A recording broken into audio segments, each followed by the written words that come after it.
Welcome on into another episode of the Healthy Discussion Show. And today's topic, we're talking about this real estate scam, the solar panel scam. Smash that like button. Don't forget to subscribe to the channel. Tell a friend to tell a friend. Hit that share button. And don't forget, leave your thoughts down below. I really want to know what you think about this one. Watch this. Investigator David Hammer's been tracking a spate of real estate fraud this year, and tonight he exposes a new kind of fraud involving a Metairie contractor and fake home improvement loans. David Bryan and his wife Anne-Marie both grew up in New Orleans. They met at Tulane. About 25 years ago, we moved away to Minneapolis. But now they're missing home. We're going to be retiring soon, and we still have family and friends here, and we wanted to come back once we're both retired. They bought this uptown house last year, ready to make it their forever home. Then one day this spring, David got this in the mail. You owe $45,000 on a loan, no payment due right now. It seemed kind of fishy, but you get those every once in a while. You've been pre-approved, so I kind of ignored it, but it was suspicious enough that I hung on to it, and the next month I get another one. It was from a California lender called Good Leap, which offers home equity loans for energy-efficient projects like solar panels or new doors and windows. Brian had never heard of Good Leap. He asked the lender to send him documents from this supposed loan. There's his name on the loan application and an electronic signature. But the only thing that matched the real record was your name. Was my name. Not your social security number. No, not my phone number, not my email address. No. What in the holy grail? With cash and technology becoming online, right? That's why I say the next thing up is regulating your online affairs. When you log in, they want to know everything you're doing now. For reasons like this. Now, if they don't need your social, right? And they just need your name and a DocuSign, right? Who's to stop it? Who's to stop it? How many times do you check your credit score? Do you check your activities on it? Do you even have that platform that allows you to check every activity? I'm not talking about the Experian platform. You a day 30 days late if anyone's trying to pull something on you. I'm talking about that platform. I'm going to leave the sauce down below. I'm going to leave the solution down below so you can be more active, more vigilant with what's going on. Because you have to take this into your own hands. It's on you to protect your assets. It's not on anyone else. Smash that like button if you agree. Smash that like button if you agree. Tell a friend to tell a friend. Did you hear about this 45,000 scam jam? My father's. Watch this. On the whole process from beginning to end, they didn't seem to do their due diligence. Not on the loan application. Not on paying the loan proceeds either. So basically he's saying, okay, that it's on the actual company that's supplying the loans to double check.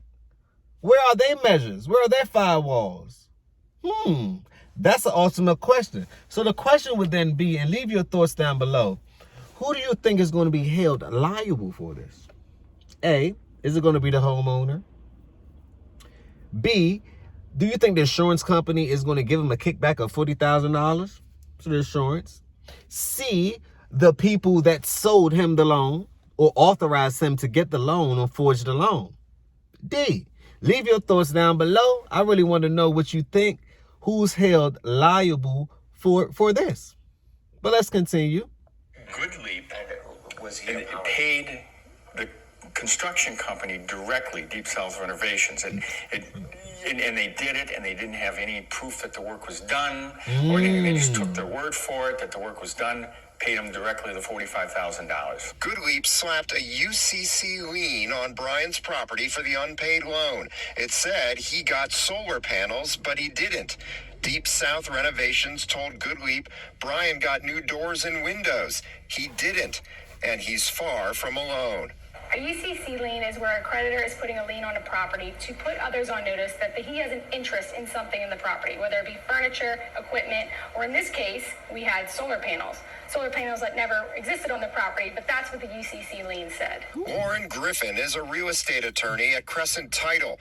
One of her clients also got a lien from Goodleap, also for solar panels that never got installed, also for $45,000 that went to Deep South Renovations. The only way that my client found out is because someone notified him, someone who also was a victim of these UCC liens. I figured that I couldn't possibly be the only victim, so I went back to land records and I printed out, at my expense, about $250, copies of all Goodleap liens in Orleans Parish. This third victim said he's afraid to give his name because he's the one who filed this police report against Deep South Renovations and reached out to warn as many people with Goodleap liens as he could find.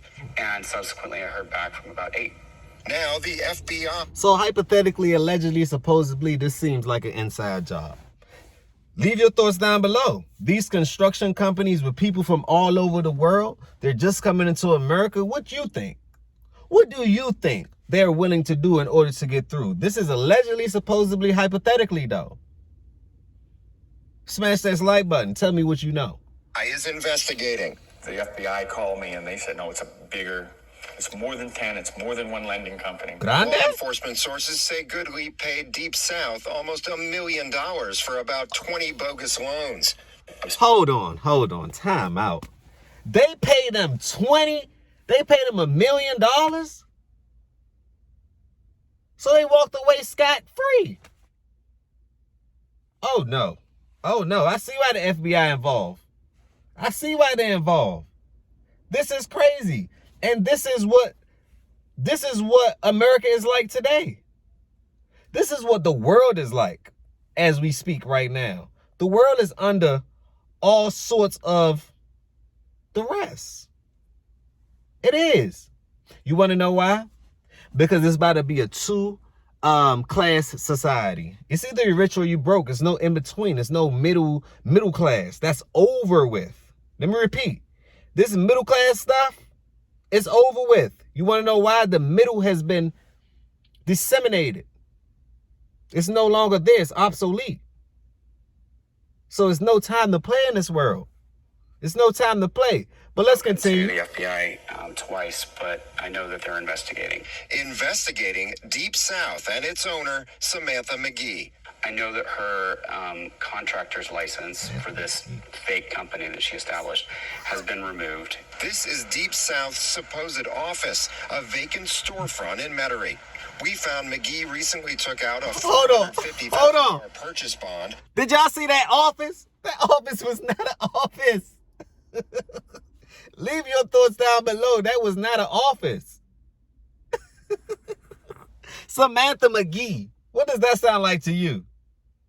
It ain't DJ Envy, is it? On this Metairie townhouse, the seller says McGee paid the first $50,000 and stopped. And now he's going to have to evict her. U.S. Marshals confirmed they went to the house last year to arrest McGee for failing to show up in federal court on an unrelated matter. Neighbors saw her pull up in her late model Mercedes. What? She wouldn't answer the door or any of our phone and text messages. I think it's Hold on. Leave your thoughts down below. What class, what race do you think this person is? Because if it was our race, Latino race, they would have been at your front door. They would have been at your front door. You would have got 100,000 years plus more. Smash that like button if you agree. Now, for some reason, they're being patient with this woman. Samantha McGee sounds like a fraud to me. Smash that like button if you agree. Samantha McGee sounds like a fraud to me. Smash that like button if you agree. Because why isn't she being apprehended? Ha ha! That's when you know what society is about. Yes, it's unfair. Yes, it is. Because just the other week, what did happen to DJ Envy and all of them? They identified them and they took them in, right? They already identified Samantha McGee, but they didn't take her in? My fathers. So, it's like Sodom and Gomorrah. The end of the days is written all over the wall. It's okay. The end is a new beginning. We're not afraid of that. But be careful with your credit. Be careful with your information. Double check. Do your own due diligence.